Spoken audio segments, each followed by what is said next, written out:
everybody. Ren here, and welcome to another edition of Radioactive right here on Save Radio as we take back the airwaves for Jesus.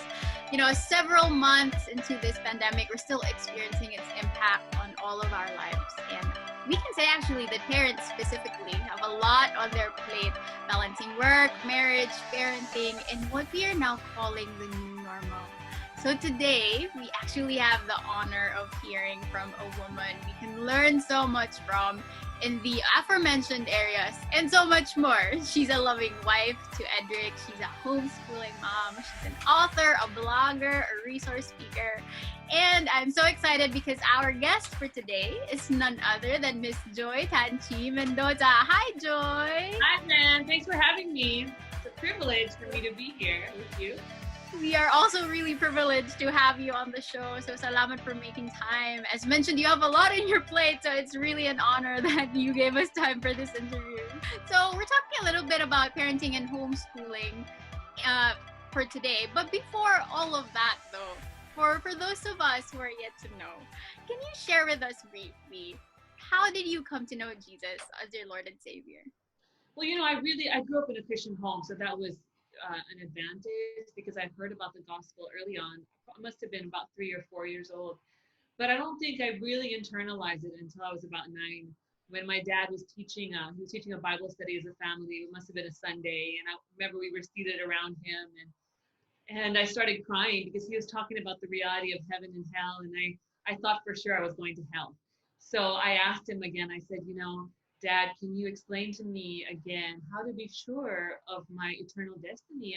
I don't think I used the word eternal destiny as a 9-year-old, but it was more like, how can I be sure that I go to heaven and not to hell?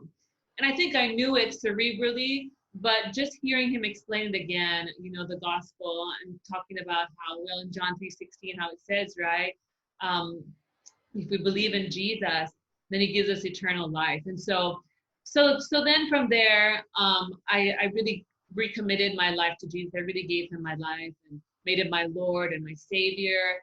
Then, of course, there were challenges in high school. I made some decisions that I think weren't so good because before I started dating somebody, I was also a victim of rape, and I've talked about this. It's in my book.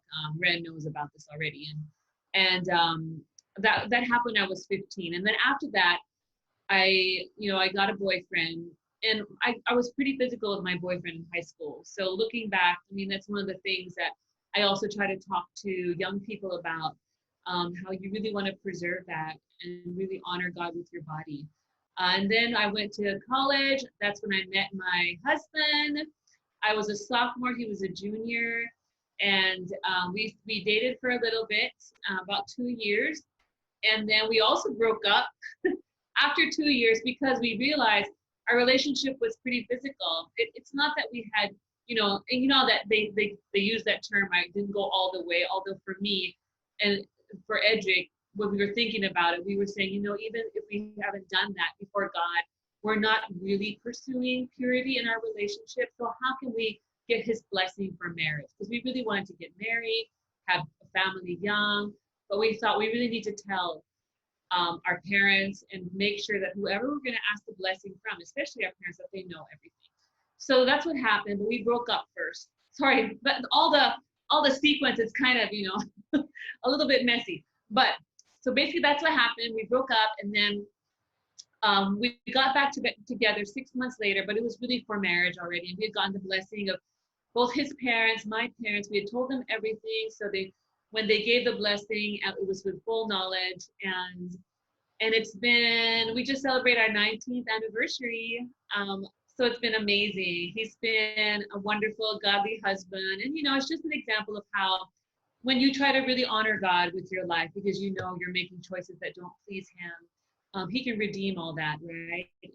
And I really, really wanted to marry Edric, but I think God wanted to see if I could give him up, like as a kind of Isaac. Was I really willing to say, Lord, I want you more, and I love you more than this person? And at the time, as a college kid, it was hard for me, and it was hard for him. But because that was our motivation, and I surrendered it to the Lord, and my prayer was, Lord, if it's really your will for me to marry him, I know you'll bring us back together. And sure enough, he did. And my dad always said, if that's not the person for you, then you can praise him still because he'll have somebody better. So that's what you always have to keep in mind when you surrender something or someone, that God always has what's best or what's better. So, and then I have 6 kids, and that is now the up-to-date version of where I'm at. And I'm homeschooling 5 of them because I just gave birth a year and 7 months ago. And so I'm still, I have the whole spectrum. I have 2 teenagers and I have a baby. And then all the in between. So that's my life in a nutshell. Thank you for that nutshell. It's such an encouragement to just really hear how when we honor the Lord, He really blesses. So thank you for that, Joy.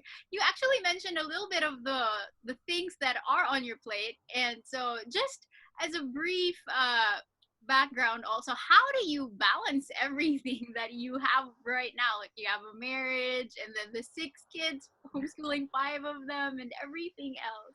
Can you give us like a briefer on how you do it? I think that whole idea of balance is really quite a myth. And I think that when we try to pursue absolute balance, it's really not going to happen because we're all in different seasons. And so the season I'm in, I've got, of course, I'm married and I've got my kids and I have some really young children.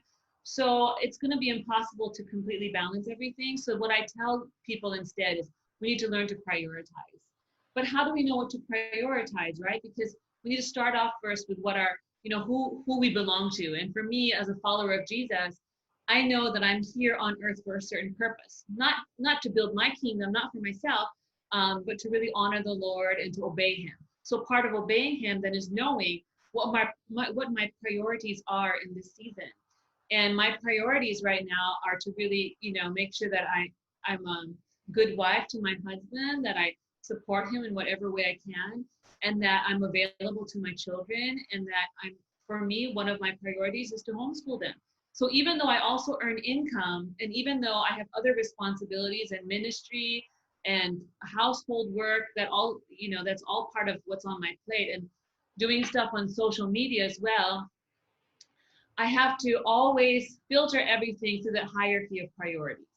So when you do that, when you understand what your God-given priorities are in that season of your life, and when you're pursuing them, then there's that peace. Because okay, I'm doing the things that God has called me to in this season. Later on, maybe God will give me a different season to do many other things that I may want to. But right now, what are my priorities that I cannot delegate to other people? I cannot delegate being a wife to my husband, to somebody else. I can't delegate being a parent to somebody else. That's within my 5%. And I learned this principle from Wayne Cordero. He talked about the principle of the 5%. The things that only you can do that you can't delegate to others, that's what you need to focus on. The other things, if you can outsource them, like, to be honest, I have household help. I still cook and clean and those things, but they are there to help me as well, so that I can do my other responsibilities and priorities. That's great. And a really great encouragement as well to stay faithful wherever we are right now. So you mentioned homeschooling, and I believe you and your husband, si Edric, you're both really known for being advocates of homeschooling. Can you share with us a little about how you first found out about it and what made you decide as well to homeschool the kids? Well, I was homeschooled for a number of years growing up. So I always imagined that this was the lifestyle that we would have for our children. But when I first approached my husband with the idea of homeschooling, he was really hesitant because he was schooled all the way traditionally, and he did very well for himself. And so in his mind, conventional schooling was the way to go. So what I did was I prayed about it. And what I did, before my oldest son got to the enrollment age, because before the age of 5, you can experiment with a lot of things because it's not accredited yet. So I was already teaching him, homeschooling him.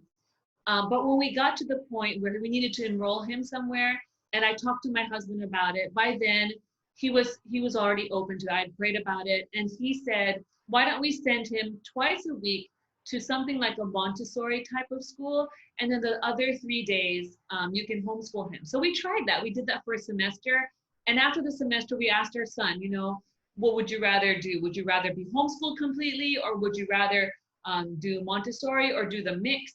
And he said, I'd rather be homeschooled. So that's when we gave our son, right, the opportunity to also be involved in the decision. And we saw the fruit already of just those 6 months of homeschooling him formally. And so my husband was like, okay, let's do this. And ever since then, we've not looked back. We've homeschooled all our kids. And I have my oldest son, that same son, he's 17. So this is his last year of homeschooling. Then he's going to be going off to college. Wow, congratulations. You have someone who's going to college already.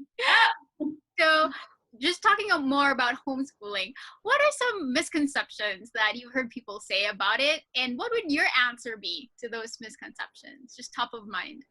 Well, I think there are many misconceptions, I think, but one of them would probably be that they don't get any socialization.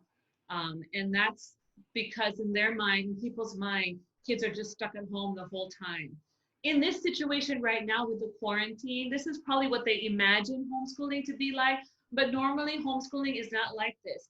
Homeschoolers are very active. They're part of, some of them are they take part in clubs, sports teams. They're with like a music group or an art group or performing a theater arts group. So they have many opportunities for socialization. But the difference with socializing in a school setting and homeschooler socialization would be that in homeschooling, it's more vertical. It's multi-level versus with a school where it's horizontal, where you're basically with your same age peer group. So that would be one of the bigger differences, but there's many opportunities to socialize. In fact, I kind of like it during this quarantine that the kids are really focused on doing stuff in the home, because when we're not under quarantine, their schedules, they're everywhere. They're with friends. When they're not homeschooling, they're participating in leadership activities or retreats or whatever it is. So socialization is not an issue, but it can be an issue if a parent is not intentional about connecting their child to these groups, about getting them exposed to opportunities. So, I mean, it's the same way I would say even with schooling, there could be issues there, unhealthy socialization as well, if children are not taught how to choose the right friends. So socialization can be an issue whether you're in school and whether you're homeschooled. Depends also on the way the parent frames it and how intentional you are as a parent. And the other misconception would be that as a parent, since you're not a licensed educator, you can't teach your child effectively.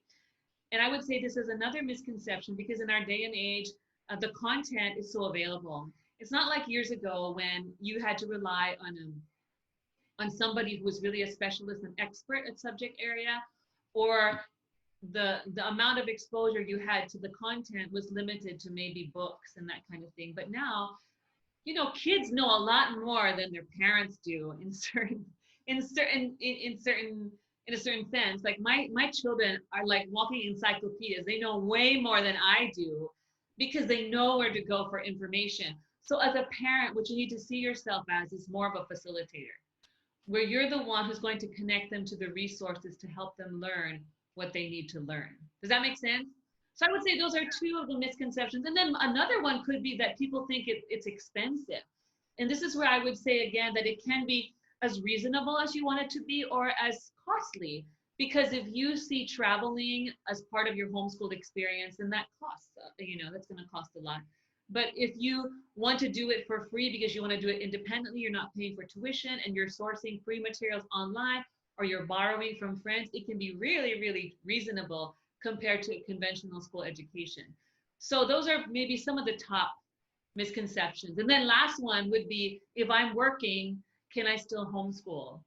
And that's a situation that many, many parents are facing right now because their kids are home with them and it's like a homeschool type setup. And they also have to work.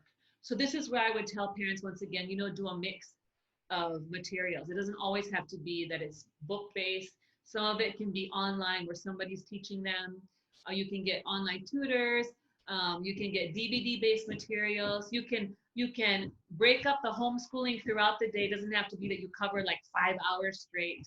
So it's very flexible. So you can work around your schedule so that you can make it work if you're a working parent. Thanks for clearing that up. Those are really great insights. And I'm sure a lot of people are learning so much about homeschooling right now.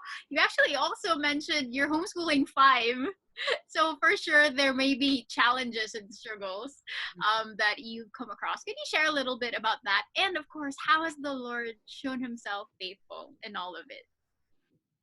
Probably the hardest was when I started transitioning from 2 kids to 3. And I just felt like it was a lot. It felt like a lot because my third son was not as easy to homeschool. He was very physical. He was everywhere. So he wasn't the type to just sit down and focus. And so I felt that that was a challenging period. And then the other challenging periods would have also been when I'm breastfeeding as a mom or when I'm pregnant. So, these life seasons kind of affect our homeschooling, but it goes on. I've seen God be gracious and just be faithful to me. And that's the thing I tell parents, if God has called you to homeschool, if he's put that conviction in your heart, don't worry because he'll supply the grace and he's the one who's going to faithfully see you through it. But if he's called you to do it, you just obey, right? You show up and you do your part. And as you do your part, he'll do his part. So that's what I encourage parents with, because a lot of people ask me, how do you homeschool 5? And I would say it's really me and the Lord and my husband. He's the principal. So he really provides support to me. He's very encouraging towards me and he takes me out on dates and he romances me. That's very important. So he makes sure I'm okay so that I'm recharged to be with the children. And as they get older, they don't need as much hand holding. By the time they hit about 5th grade, 6th grade, a lot of the content they can teach themselves. They can learn on their own because they're pretty proficient at reading, at writing, at comprehension, with the basic arithmetic skills. So that makes it a little easier. As they get older, it gets easier. That's great. And nakakatuwa what you mentioned about Edric also taking care of you. So that's also an encouragement to the dads who Yes. may be listening, right? To do the same. If you want your wife to homeschool, you need to take care of her. So you mentioned some of the struggles and challenges. What about some memorable moments that you would say are unique to a homeschooling situation? Memorable moments, that I've had. I remember I was in the car one time with one of my sons, and I was they were talking about, I think, their friends downloading apps or something like that. And they said, Mom, he was with his siblings, I remember, my second son. He said, Mom, my friends, their parents don't really regulate what they download onto their devices. And in our family, well, first of all, they don't have their own devices. So it's a very different culture. This was some years ago. And then he said, and you guys, you don't just let us download stuff. We always have to get approval. And I'm like, well, how do you feel about that? Do you feel badly? And he's like, Mom, no, I don't. You know why? Because I'm glad that you've put restrictions for us because I think that shows that you really love us. And I'm like, really? And I'm like, how do you know that we love you? And I said, Mom, and he said, Mom, because you really spend time with us. You homeschool us. You're with us all the time. And so, times like that are such an affirmation that we're doing the right thing because homeschooling does give you so much time with your children.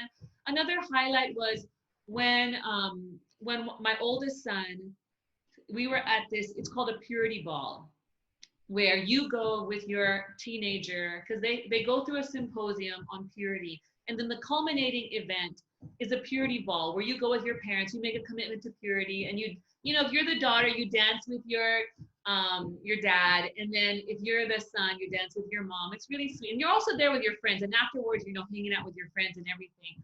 But during that event, as we were making that commitment to purity as a family, he said to me, Mom and Dad, because my husband was there also, he said to both of us, he said, I'm so glad that you taught me everything about purity when I was younger.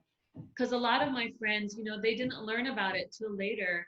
But because you taught me ever since I was young, when I went to the symposium, I knew all of this stuff already. And I'm so glad that it helped me to stay pure and to make right choices, even when I was younger, so that I could carry it on even to today.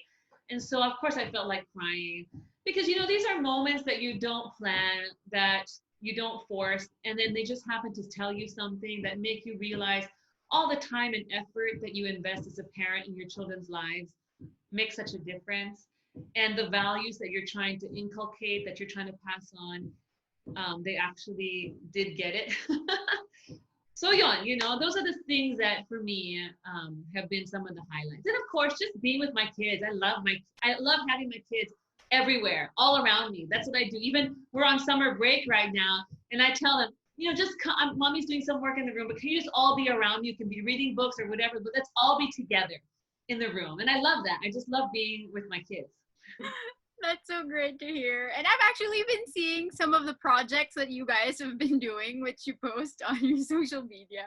So it's such an encouraging thing to look at a family who's so tight knit. Well, Ren, I'll tell you something. One of the things that has made a big difference is we're actually very particular about gadget use and being online with our children. So even though it's not like we're like a crazy family that doesn't allow connections and being online, but we really regulate it, and we go through periods of digital detoxing. So we just went through a 1 month long digital detox where the kids were not on gadgets. We didn't watch any movies. And these periods really force the kids to be creative. And this is where I tell parents, don't be afraid for your children to be bored. Because when they're bored, they actually start to become really creative. They find things to do because God made them that way. God made them to be able to entertain themselves, to be able to find things to do that are productive. But if they're so hooked on gadgets and they're addicted, it's hard. It's hard to get them to do other things. They're not as motivated. So that's one of the things that has made a big difference also in our homeschooling. That's great. Thanks for that tip. So just more on the subject of parenting and even maybe marriage later on. How does Jesus make the difference when it comes to raising children? Well, first of all, I wouldn't be homeschooling if I didn't know Jesus, because I think my priorities would be totally different. When I gave my life to Jesus years ago, I knew that he wanted me to serve a certain purpose, and he wanted me to live for him and not for myself. And so even as I thought about how to parent my children, as my husband and I really thought through how do we want to raise our children, we always had to take into consideration that we don't own our kids. Yes, they carry our last name, but we're just stewards of them. So how does God want us to raise them? What would Christ say if he was here with us right now as parents? And this is where we went back to Deuteronomy 6 verse 4-7, which says, you train up a child. No, that's Proverbs, sorry. This is the one where it says, you shall love the Lord your God with all your heart, soul, mind, and strength, and you shall teach your children to do the same. I'm paraphrasing it. But when my husband and I looked at that, we said, now this is a vision that has come from the Lord for us. It's not about, I want our children to go to Harvard or be uber successful in terms of financial wealth. Lord willing, if that happens, then great, that's a bonus. But what really matters when it comes to our parenting, what really matters when it even comes to our marriage, what does God want us to do? And so that's how Christ has really impacted the way we parent our children. We start first with how he wants us to parent them, why we're parenting them in the first place, to what end, and then now there's the dependence on him, right? Because he gave us that vision, he gave us that goal, and we can't possibly do it on our own. I've discovered as a parent, especially a parent to many children, if I'm not full of Christ every day, if I'm not coming before him, spending time in the word, really soaking in his truth, and just, communing with him, I can't be a good mom. Because the natural tendency will be for my selfishness, my pridefulness, my sinfulness to leak out. So unless I'm really full of Christ, I can't be a good wife, I can't be a good mom. So on the one hand, God gives us the vision for how to parent our children, and then he also gives us the capacity. So this is where, having a relationship with Christ just gives us that purpose, gives us that meaning, but also gives us that power to live the life that he has called us to, because it's really impossible to parent well without Jesus. For those of us who might not be familiar with the term biblical parenthood, can you just share maybe a little bit more about it, what that means? Well, personally, for me, it means using the Bible as your reference for how you're going to raise your children, how you're going to discipline them, what values and character traits you're going to pass on to them. So that would be our main reference material, our guide for how we parent our children. There's so many philosophies out there. I mean, now one of the philosophies is, free range parenting, where You don't set any restriction. Like, just imagine like a free range chicken, right? You care for the chicken, you definitely love the chicken, but you don't set boundaries because you just trust that the chicken will thrive better in that kind of environment. But if you look at the Bible in Proverbs 22 verse 6, it says you have to train up a child in the way that they should go. You do have to set boundaries, and there are times you do have to say no, and there are times you have to discipline them because they're not obeying.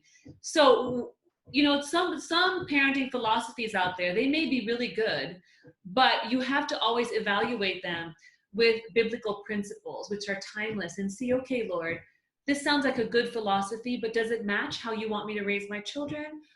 Is this really what you want me to do? And so ultimately, for Edric and myself, my husband and me, the Bible, God's word, is what we obey. And then, of course, we learn from others, right? We learn from mentors as well. We learn from good books. We do learn from parenting philosophies out there, but we always filter everything through the word of God.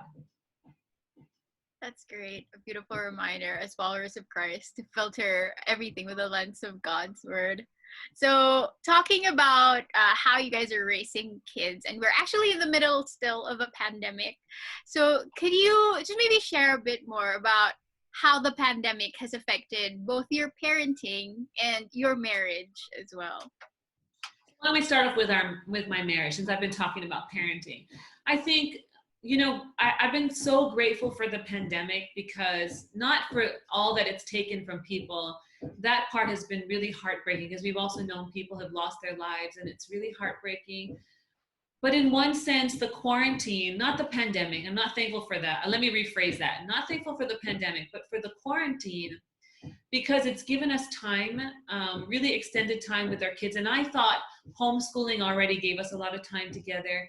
But now that we're forced to really bond and really connect with one another on a daily basis, multiple times in a day, I've just learned to appreciate my husband so much more when I see how hard he works and how much effort he puts into trying to be a provider, you know, putting together the talks that he puts together, doing the ministries that he does, reaching out to the people he does. And he's also doing a master's degree. I do not know how he's able to balance everything. And he probably isn't able to balance everything, like I said earlier, but just how he's able to get things done and get them done well, and how to juggle all that. So I think my admiration and my appreciation for him is really skyrocketed. At the same time, we've had to work through our differences, because when you're together so often and you really see how different you are in personalities, I already knew this before, but I guess it was magnified as we encountered each other more. So he started to micromanage what I was doing in the home, how I was doing the food, how, you know, things were being cleaned. And so those things irritated me at the beginning. So irritated with him. And we had conflicts over that. But then, you know, God convicted me, you know, your husband is also giving you good suggestions. So where you can improve, you humble yourself, right? And we had good talks. We had long talks about how we related to one another. And he asked me, he said, you know, hon, I noticed that you've become, you know, sometimes the way you say things to me, it can be negative, or you sound irritated. He was telling me this. And he said, I'd appreciate if you minded your tone, if you were more conscious of that.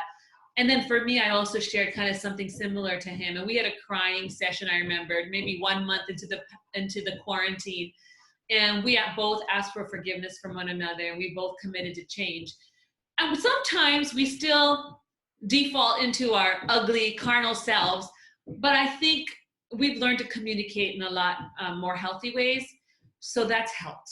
That's really been a big blessing of the quarantine. And then with my children, just, you know, seeing how they're so inventive. They've designed board games. They've done a lot of art. They recently built an obstacle course downstairs. They don't run out of things to do. So they're just always inventing things, building things, making things. So what I do is and this is what I encourage parents to do, just create a conducive environment where you provide them with the supplies, the materials they need to build things, to create things. And then, you know, don't micromanage the process, because they can do it on their own. But that's been a big blessing. And we've done, in our village, we can bike together. So we go biking, we walk together, we exercise every day. That's been one really big blessing of both marriage and parenting.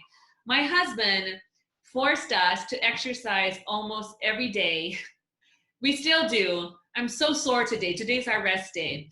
And that was a blessing because prior to this, I was getting really lazy. And because of my operation, my major operation a year and something ago, I was not as motivated to exercise. And he said, hon, you really have to think through also your health, and you've got to do your part. And so the getting started with the exercise was difficult, but now our whole household does it. Our kids are like machines. I think most of them have abs. I don't have any abs yet. So, they've gotten really fit, and even our household help. We all do this together. And I've begun to see our home as a church, right? So it's not just church. Used to be you go to a building and that's when you worship. That's when you listen to Sunday services. But I think that since the quarantine, we've really begun to see our home as church. And so everybody in the home is part of worship. We have to make sure all the relationships are okay. And this is the church that God has called us to steward, Edric and myself, and that includes our household health. And I've been so blessed by their prayers, during lunchtime, because we rotate who's going to pray. And when it's their turn to pray, they pray the most beautiful, lengthy prayers. And I'm just blown away by how much they love God.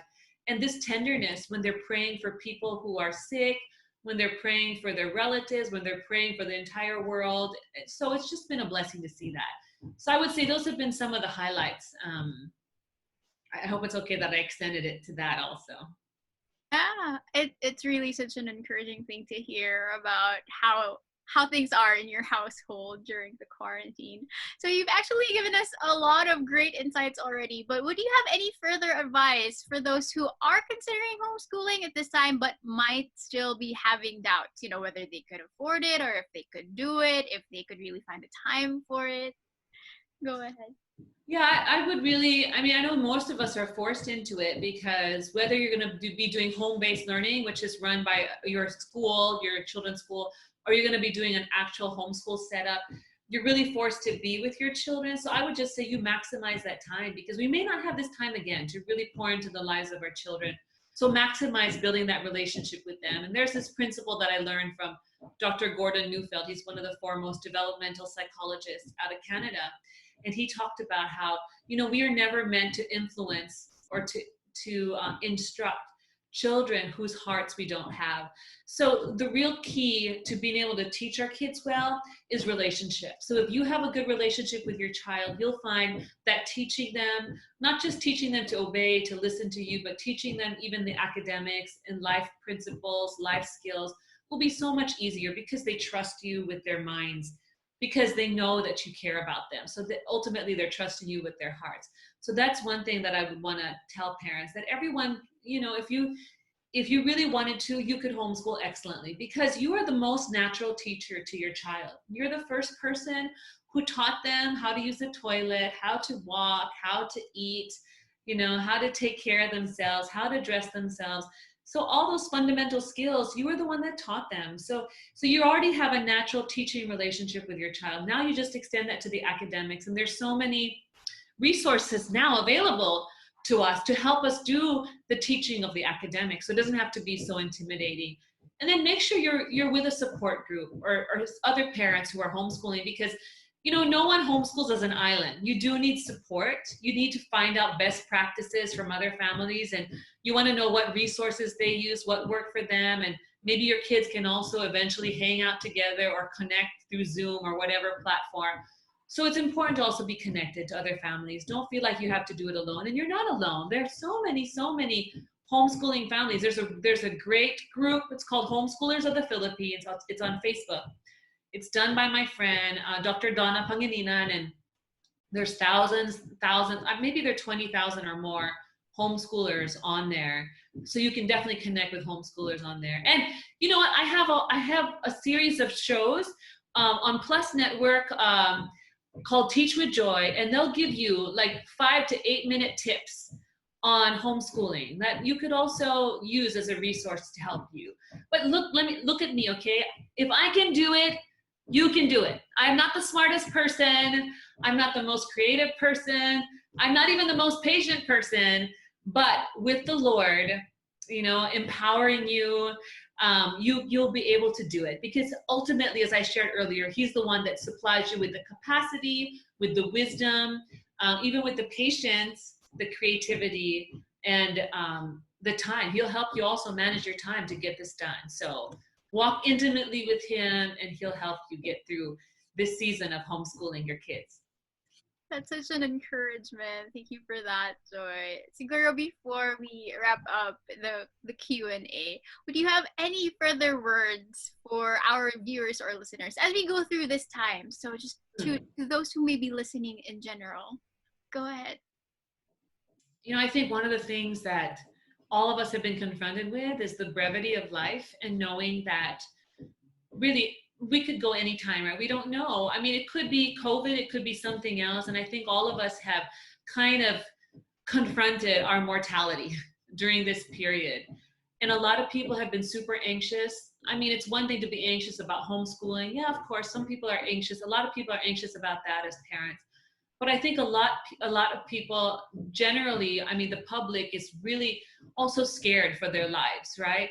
Because if you don't know where you're going someday, if you don't have that assurance that that you have eternal, that you have eternity to look forward to, it can be really overwhelming. And so, some of the most comforting things that I've focused on during this pandemic is that God is always with us. He promises never to leave us. You see that in the scriptures. He says that he's always going to be with us. So no matter what happens. And I encountered this when I had my operation, because I didn't know if I was going to make it out of that operation. I didn't know if I was going to live through it. And as I was being wheeled, and I was all alone because my husband couldn't come with me, as I was being wheeled into the operating room, God told me that passage in Romans 8 where it says, nothing will separate you from my love. Nothing in this world will separate you from my love. I think it's Romans 8:36. I can't remember the exact passage now, but God gave me that assurance because he knew that I was really nervous about the operation. And then I was filled with that peace. And this is something my mom told me lately. When you belong to God, when you belong to Christ, whether you live or die, he's always holding your hand. So even as we pass over from this present life into the next, he will never leave us. And so that's really comforted me. And I've just focused also on, Lord, because I still am alive, despite what's happening, what do you want me to do now? So what are the things that I can do to maximize even this season when everything seems so locked down and so restrictive? There are still many things we can do. First, invest time with your spouse, with your children. But then what are the ways that we can still reach out to people and be a blessing? Because I found when I was focusing so much on myself and, oh my goodness, what's the new normal going to be like? And how can we live through this? And if life is going to be like this, it doesn't seem worth, living through. And God reminded me, there's so many things that you can still do, Joy. The gospel and my words are not limited, not confined by what's happening right now. So what can you do to tell people about me? What can you do to bring hope to people's lives? And so that's what I would challenge. I mean, just even beyond the marriage, the homeschooling, the parenting, all of us can bring hope to one another's lives. We can all be, missionaries for the Lord online, for example. So I started doing these webinars, these couple-nars, just to reach out to people because I know people are going through a lot. And God then, was reminding me, don't fixate on what we don't have right now. Focus on what you can still do. And that's given me a lot of joy and fulfillment. Because I think my husband and I, we tend to be people who are such busybodies. We're always very active, always everywhere. And somehow when you're just at home, you feel like, is my life counting for anything? Am I doing anything of meaning and purpose? And there's still much to do. Once you say, Lord, okay, you show me what I can do. And he'll put that in your heart. And then you go with it, right? In obedience to him. And then he'll give you also the power, the capacity to do it. Wow, it's such a beautiful reminder to keep our eyes on Jesus and not on ourselves. So thank you, Joy. It's just been such an honor to hear your beautiful answer. So right now, before we end the interview, we have something called Fast Talk Questions. Okay. And all you have to do is share the first answer that comes to mind after you hear the question. Ready? Okay. All right. If you weren't doing your current job or role right now, what would you be? I would probably be in heaven. I can't imagine if I wasn't doing what I'm doing right now. That probably means that I'm supposed to be with the Lord already. Aw. All right, next. What is your favorite Christian song? Man, I feel so stressed with these questions. Right now, off the top of my head, I would probably think maybe "It Is Well with My Soul," that hymn, because I think it's very relevant to now. I have many favorite songs, but probably now, just realizing that, you know, everything can be well with our soul because of Christ. So That's a great song. What are the top 3 things that you always bring with you?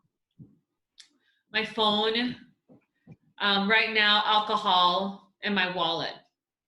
What is your greatest fear? Not finishing well. Like, I want to make sure that I'll finish well in this life, you know, really honor God and follow Him to the very end and not ever fall away from following Him. That's great. What's your greatest dream? My greatest dream, I already feel like I'm living my greatest dream. Hi. That's a beautiful answer. I told my husband this the other day that I feel like everything that we have right now is more than what I ever dreamed to have in this life. So I feel like I already have my dream. I'm sure God has more in store. And my ultimate dream is definitely to be in eternity with Him, right? But I don't feel like I'm missing out on something right now by God's grace. It's not that there are things that I still don't want. I mean, I still want things, but I just feel like I have so much to be thankful for. So this is better than whatever dream I had as a young girl, the life that I thought I would be living. That's such an interesting answer.